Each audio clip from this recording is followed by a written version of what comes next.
words of Walker Evans. He says, "I never took it upon myself to change the world. It's too presumptuous and naive to think you can change society by a photograph or anything else. I equate that," he says, with propaganda. We have been thrown into the future, an image world where the outdoors are seen through a screen, simulated rather than experienced, coveted and made viral across the web. We are absorbed by our own condition and perhaps the condition of others in peril. But how do we absorb that reality? Are the dimensions of the present visible to us all? In a publication titled Memory of the Future, the curator seeks to show how the past has worked its way into the present through new media's evolution. We are in a world in which technology conditions how and what we record, where and from when. But how do we trace even a contagion or follow its unpredictable strains from animal to plant to human? We are therefore at the moment in the grip of an invisible force, one that has transformed from a scientific discovery to a political tool. It has become a communal intensifier and a religious weapon. Its manifestations are now all too present, and though we may not be able to see this, its effects are wrought in images that are all too visible. Its after effects can be clearly framed because so much is virtually being made visible at this time.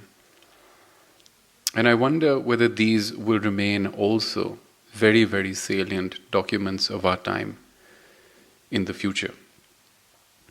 Art historian John Tagg remarked that in terms of addressing the viewer, early documentary photography undertaken to reveal any kind of social injustice was compelling but limited. It transformed, he says, the flat rhetoric of evidence into an emotionalized drama of experience. And so, one of the photographic, or rather interdisciplinary projects that I was thinking about more recently was Islands of Our Bodies, that was at Serendipity Arts Festival in 2019. Artworks produced from Nepal by Nepali artists.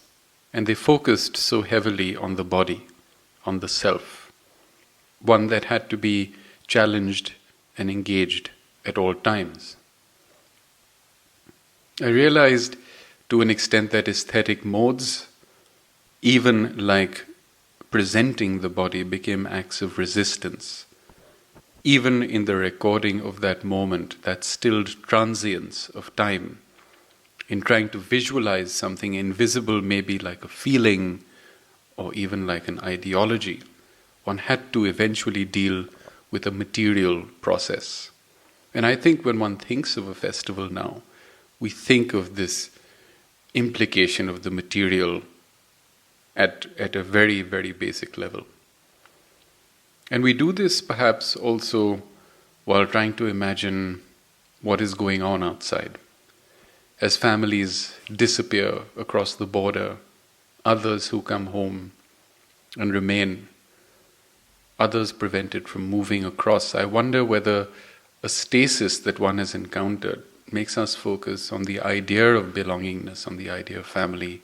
Most of all, it is a paradigm shifter, it is a changer.